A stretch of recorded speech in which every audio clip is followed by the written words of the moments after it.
So now I'm going to do a quick video on one of the great features of Beaver Builder, which is the ability to store colors when you're designing your website.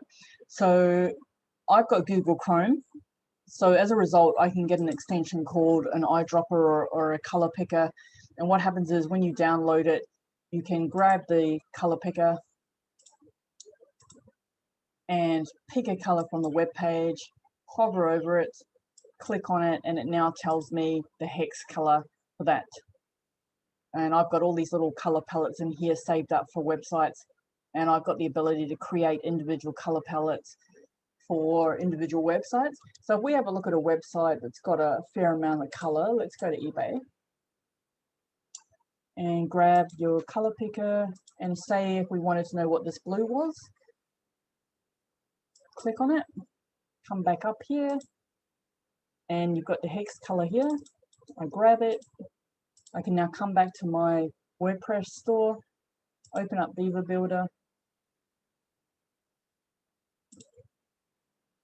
I can come down to the separator, put my color in here, and then hit my little plus icon like that. And then if we have a look here, color presets, it's now saved the color in here. So whatever colors that you decide to use on your website as you style it, you can just save them up in here. And if ever there's a color in here where you think, I'm not going to use it again, here's an ugly one, just get rid of it like that, and get rid of it like that. And you can maintain the colors that you want. And setting up your colors is something you should do in the very, very beginning. And then what happens is, whether you want to color a title, a border, a line, a background, those colors are in there at all times. So if, for example, I went here inside the row setting and I wanted to add a background color, come down to my color picker, here's my blue, right? Obviously that looks a bit tragic. And then you've got this little guy here where you can fade down a little bit. So if you watch the background, and as we go down, and it gets a little fainter. So I'm going to put it on about 5. And then I'm going to put a little bit of padding either side of it. And now I've got a colored background.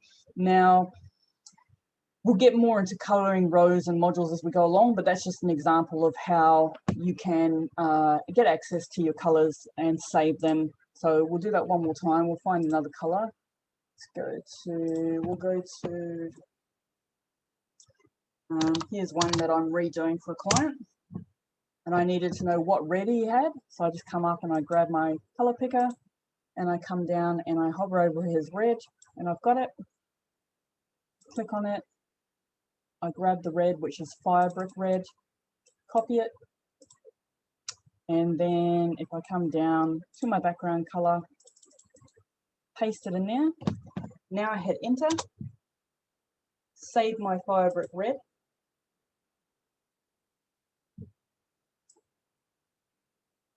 And there's my fire brick red. So that's how you save a color.